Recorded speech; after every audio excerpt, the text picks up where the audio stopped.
Is TNA good?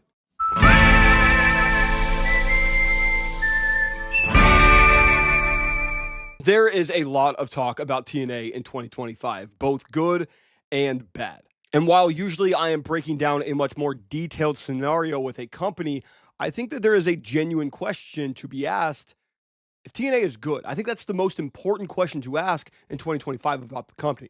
TNA has undergone a numerous amount of eras. Once an exhilarating alternative to WWE with their high flying and high paced action, they were arguably the best professional wrestling company in North America, but they also had time after time mismanagement and failure that it is genuinely a surprise at some points that TNA is still living in 2025. TNA has given us some of the best talents of all time in AJ Styles, Samoa Joe, Christopher Daniels, Motor City Machine Guns, Abyss. They all made their name or elevated their name in TNA alongside the legends that ended up helping the company out greatly, like a Jeff Hardy, Kurt Angle, Sting, Jeff Jarrett, Christian Cage. They had some of their best moments in their entire wrestling career in TNA Wrestling. And to be completely honest, I'm a Jeff Hardy kid. Jeff's my favorite of all time. So naturally, I grew up a TNA kid. This company means so much to me, but I can tell you that this is not the same company that I grew up on. It's a very different TNA. And is that a good thing? Is that a bad thing? I think it's very important to answer the question, is TNA still good? So as we go through what TNA looks like in 2025, I'm going to talk about the biggest pros, the biggest cons, and ultimately give the verdict on if TNA is good. And I'm a positive lad, so let's start with the pros. And I think the first pro is I do like the roster that they have. I'll talk about the decisions on booking later, but I think that when you look at the roster, there is a ton of great talent. Of course, you have the Hardys, you have Mustafa Ali, you have Mike Santana. You got these great veteran talents that can get young and old to tune in, as just who doesn't love the Hardys, right? Mike Santana and Mustafa Ali is probably the most compelling piece of television that TNA has right now. And not to mention, TNA is known for their great wrestling, so you also get those guys putting on bangers of matches. But you also have a host of great young wrestlers as well that you can tell are going to be future greats in professional wrestling, like a Leon Slater. And the buck doesn't end with Leon Slater. Like, you have the Rascals, you have Ace Austin, you have Danny Luna, you have Masha Slamovich, you have Casey Navarro. There's so many, Zaya Brookside. There's so many great wrestlers, great young wrestlers in TNA that you can absolutely see them develop first in TNA before they may go off to be big WWE or AEW stars. And Santino, I think Santino's done amazing in his role. And one of the biggest pros, while I don't care all that much about how much a company makes, I do think that it's a massive pro, especially given the last few years for TNA, that they are making revenue.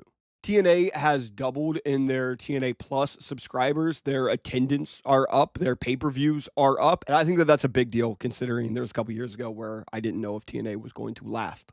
And another reason why TNA has that buzz that they do right now is Joe Hendry. Look, like Joe Hendry, hate Joe Hendry. I know that he is a very controversial figure in the IWC just because some people think that he cannot wrestle and his character is cringy and stale.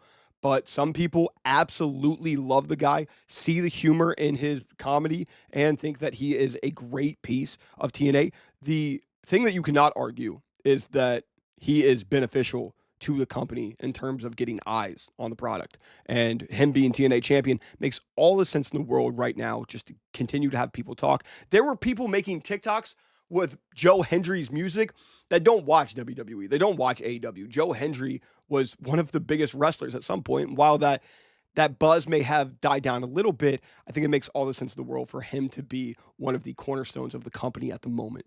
And the last big pro is crazy to say, because 15 years ago I would have never said this. It's WWE. WWE is genuinely helping TNA continue to be relevant with the NXT-TNA partnership, where NXT members will come over to TNA and TNA wrestlers will go over to NXT. I hope that WWE continues collaborations, but I think that one of the biggest benefits is seeing somebody like an Obafemi or a Cora Jade on TNA. That makes me go watch TNA. I'm very interested to see who Obafemi is going to go up against. And it can give you some dream matches. I don't think that we've really seen those yet, and I'll talk about that in a second. But I am very intrigued about like a Javon Evans versus a Leon Slater. TNA has gotten the benefit of seeing crossovers like Joe Hendry in the Royal Rumble. They got to see that last year with Jordan Grace in the Royal Rumble before she signed with WWE just before the pay-per-view this year. I would love to see Sheamus in TNA. It looked like Sheamus and Joe Hendry were doing something. I definitely thought that was going to be a thing. Don't know what WWE is doing with TNA. I do think that WWE could be doing more, but we will talk about that right now as we talk about the biggest cons for TNA in 2025. And one of the biggest cons is also WWE.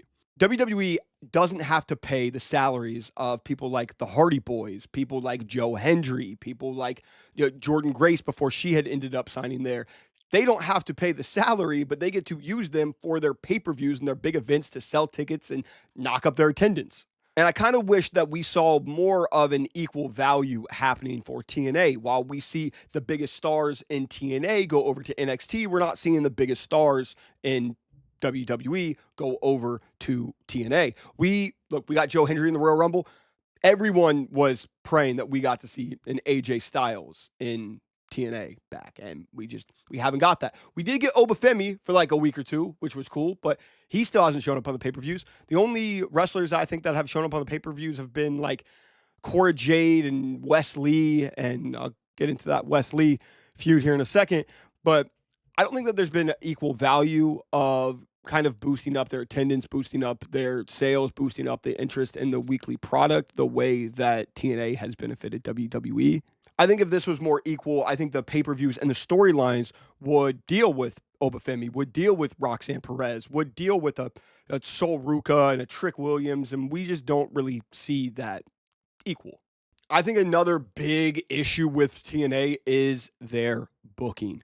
The booking week to week feels lackluster and feels disinterested at time. And those are really harsh words, but I do genuinely feel that way. If you're watching TNA weekly, I don't think that you would be all that shocked to hear me say that. It's typically just to get from point A to point B so that they can get to the pay-per-view. And that is where TNA actually becomes interesting, is during the pay-per-views. I think the only thing week to week that really grabs my attention is probably that Mustafa and Mike Santana storyline. Before Mustafa had left the first time, it was Mustafa and Speedball Mike Bailey. Maybe Mustafa is just like a MVP gem for TNA at the moment. But like the Joe Hendry stuff isn't all that interesting, to be honest.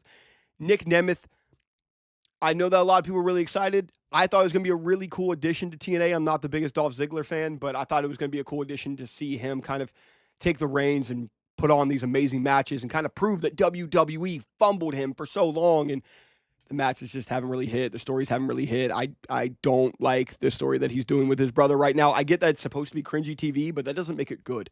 The Hardys are very interesting. I love what the Hardys are doing with Leon Slater, mentoring him. I wish that they prioritized that young talent a lot more than having people like the System at the top of the roster.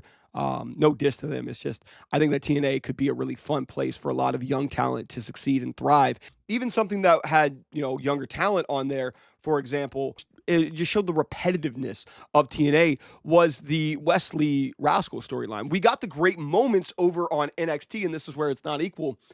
But then on TNA, it was repetitive booking every single week. Wesley and Tyson Tyreek wrestling, and then they would beat up somebody, and the Rascals would come out, and then they beat up the Rascals, and then Ace Austin would come out, or the Rascals were wrestling, and then they'd win their match, or they'd lose their match because of Wes and Tyson and Tyreek, and then they would attack the Rascals, and then Ace Austin would come out, and then everyone would run out, and it was the same exact moment until you got to the pay-per-view.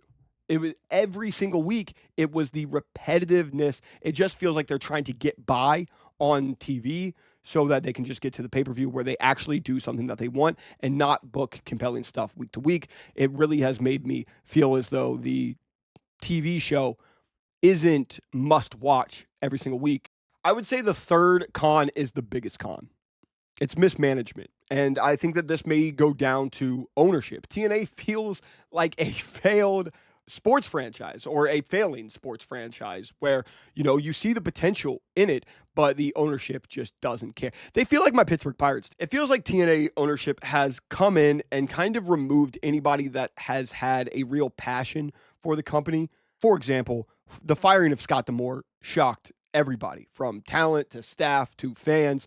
It felt like Scott D'Amore had the direction in mind to change TNA and make it the exciting brand. There were people that were asking, was it going to be the second biggest, American wrestling company, which I don't think that it was touching AEW, but it at least had a buzz. It had an identity to it. It was bringing back the old school TNA. He brought in guys like Will Ospreay before he signed with AEW to put on some of the best matches in TNA history.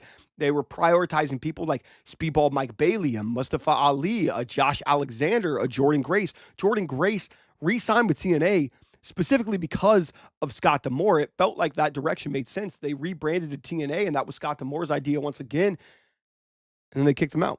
It felt like the person that had changed TNA for the better and that made them profitable. And I think that they're still eating off of the ideas of Scott D'Amore and those wrestlers that made the company so interesting. They're taking those people out. They're gutting it. And genuinely, it makes me worried to see, like, is TNA just trying to sell? Then they fired Gail Kim. And that became even more apparent that I think that they are not really wanting to bring in the people that are most passionate about the company. I think that it feels as though they're bringing in people or just firing people so that they can just have a shorter staff and just allow those people that can just get it done, that can just lazily or just efficiently get it done and not need to put all of the time and effort and TLC that I think that TNA genuinely needs to thrive as a company. They're just trying to get through week to week and make a profit. The Gail Kim firing was extremely disliked with talent, and they made that apparent on Twitter. And the final con will go to this as well,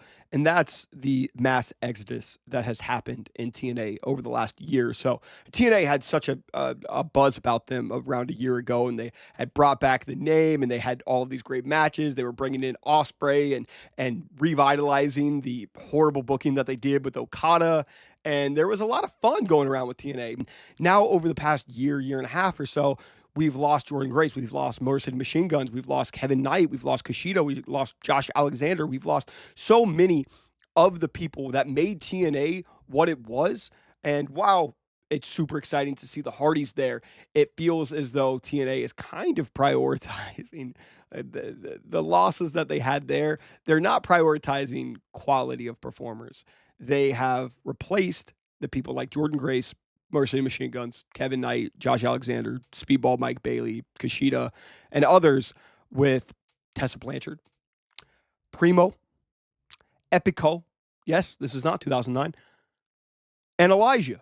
And look, I walk with Elias, all right? I like Elijah, but that is not exactly the same quality. And the last con, I think, is one that TNA has been struggling with even while they were creating a buzz, and that's a true identity. I think that TNA has lacked an identity ever since we saw this, massive rise in popularity of New Japan in the States years ago. And then you saw the arrival of NXT. And then, of course, the creation of AEW has kind of made the TNA identity confusing. At one point, it was this high-paced, high-action, amazing alternative to WWE, where you could see, some wrestlers from WWE that maybe didn't get the shots that they should have, and you were really excited to see them, like a Christian or a Jeff Hardy. Or you saw a lot of the young talents that were maybe popping off in ROH or just somewhere else on the indies, and they were willing to go balls to the wall for this company because they believed in the identity of it. That's all kind of been erased by, edgier or more creative or just more compelling identities in other companies like AEW, New Japan, and when NXT was, what it was before in black and gold. Even now, I mean, NXT has, and it has an identity of being the young roster that, the up and comers. And that's something that TNA could end up going with. There's so many great young wrestlers on the indies. I'm creating a freshman list that's kind of inspired by the Double XL for professional wrestling. TNA kind of feels like back in the day, they were like the cool older brother, that listened to the cool music that you kind of wanted to like go to the concerts with and everything. And now they're just kind of like an uncle. So what's the verdict after all of this? Is TNA still worth watching? Is TNA still good in 2025? And the answer is yes. It is good. TNA is not must watch weekly, but TNA is still a great product to watch specifically for their pay-per-views and kind of to continue to keep your eye out for them. There is some big misses that TNA has had this year, not just losing talent, but signing people like Tessa Blanchard because you think that that's going to create buzz for your company. There seems to be a conflict going on with TNA staff members and TNA ownership that doesn't feel like people are on the same page. And that's what was happening years ago when people like AJ Styles and Samoa Joe left, because they just completely fumbled and mismanaged and didn't prioritize the top quality wrestlers that they had on their roster. And this is a quick way to get that to happen again. And then ultimately TNA could sell. I still find a lot of enjoyment watching TNA. And I think for anyone that's a hardcore TNA fan, they probably still do too. But I wish that, one, the WWE partnership was more equal, and for two, they were continuing to prioritize the people that really, really have a passion for that brand. They also have a huge cachet and a name that I know, especially in England, means a lot. I would begin to try to bank off that, bring in a lot of the young talent from England, from the European scene, because it's booming back up again. Continue to let them work the indies too. Shout out. Continue to let them work the indies, but have a place where, for like Leon Slater, that feels like it's home. And when you go, oh, that's TNA wrestler Leon Slater, when they go on the indies, they go, oh damn, he's important. Feels like it's losing that importance a little bit. And make Mustafa champion. Just saying, it would be dope if you made Mustafa Ali the world champion.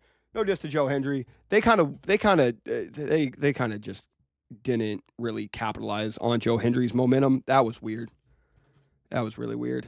The nickname and stuff did not hit, and that could have been a cool pivot. Anyways, that's it. Do you guys watch TNA? That's my question at the end of this video. Do you guys watch TNA? What's your favorite parts about TNA? What's your frustrations about TNA? I just want to talk about TNA. So thank you guys for watching. Deuces lots. Shut the front door.